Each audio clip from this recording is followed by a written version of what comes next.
Well, hi, my name's John Riley. I'm really happy to be here in the Zildjian Lounge and to do some educational lessons for a Zildjian website. Today, I'd like to talk about this book that I wrote, I believe in 1982, called The Art of Bop Drumming. And it's had quite a long life and traveled around the world. And at this point, I think it's available in 5 or 6 different languages.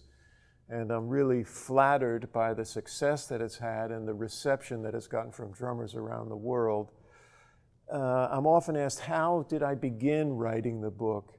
And you see this man's name on the cover, Dan Tress. He was a student of mine, and at the same time, he was supplementing his income by working at the Drummers Collective.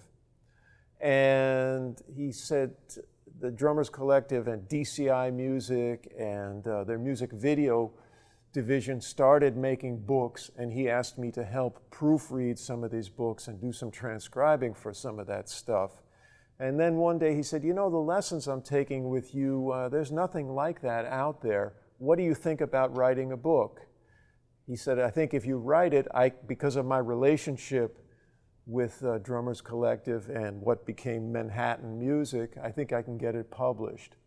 So I put the book together, and in the original manuscript, I did it in pencil, and I wrote out all the exercises in pencil, and Dan Tress, with his word processing skills, he typed everything up, and then we cut these pieces of text together and inserted paper with the manuscript in them and built the book actually by hand the old school way. And I still have copies of these different incarnations of the book. So Dan Tress was really valuable in inspiring me to write the book and in helping me assemble it. Now, the original book I wrote was actually this book plus Beyond Bop Drumming. And when we began to think about publishing it, it seemed like it was too much material to put into one book, so I split it in half. And that's a little bit of the history of this.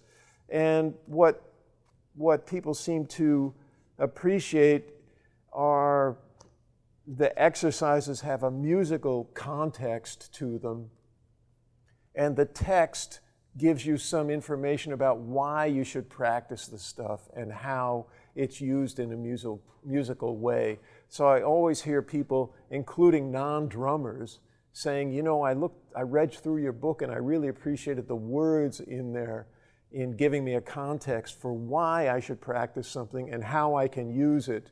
And so that seemed to strike a nerve with people as a source of information that they couldn't find elsewhere. So I'm really happy to have that success and to be able to share some of this information with you through the Zildjian website.